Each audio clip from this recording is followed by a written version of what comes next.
Hi friends, ఈరోజు వీడియోలో నేను మీతో నిమిషాల్లో చేసుకునే మామిడికాయ పచ్చడి ఎలా తయారు చేసుకోవాలో చూపిస్తానండి. ఈ రెసిపీ కోసం ముందుగా నేను కట్ చేసి పెట్టుకున్న మామిడికాయ ముక్కల్ని అరకప్పు వరకు కూడా తీసుకున్నాను. ఇలా చిన్న చిన్న పీసెస్గా అయితే కట్ చేసి పెట్టుకోండి. ఈ మామిడికాయ ముక్కల్ని ఒక మిక్సీ జార్లోకి తీసుకోండి. అందులోనే 5-6 వెల్లుల్లిపాయ రబ్బలు, రుచికి సరిపడినంత ఉప్పు, 1 టేబుల్ స్పూన్ కారం యాడ్ చేసుకోండి. కారం మీ టేస్ట్కి తగినంత చూసి వేసుకోండి. ఇప్పుడు ఇందులో 1/2 టీ స్పూన్ ఆవాలు అలాగే మెంతుల పొడిని వేసుకొని మెత్తగా గ్రైండ్ చేసుకోండి. చూడండి, ఇలా గ్రైండ్ చేసి పెట్టుకున్న పచ్చడిని ఒక బౌల్లోకి తీసుకొని పక్కన ఉంచుకోండి. ఇప్పుడు స్టవ్ ఆన్ చేసుకొని పాన్ పెట్టుకొని అందులో 2 నుంచి 3 స్పూన్ల నూనెని వేసుకోండి.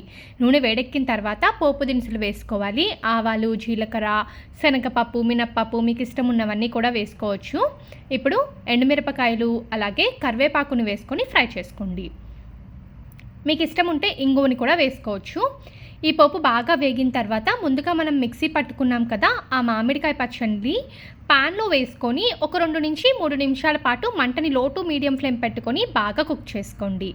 ఆ తర్వాత స్టవ్ ఆఫ్ చేసుకొని సర్వ్ చేసుకుంటే ఎంతో రుచికరంగా ఉండే మామిడికాయ పచ్చడి రెడీ అండి. రైస్లోకి కాదు, టిఫిన్స్లోకి కూడా బాగుంటుంది. తప్పకుండా ట్రై చేయండి.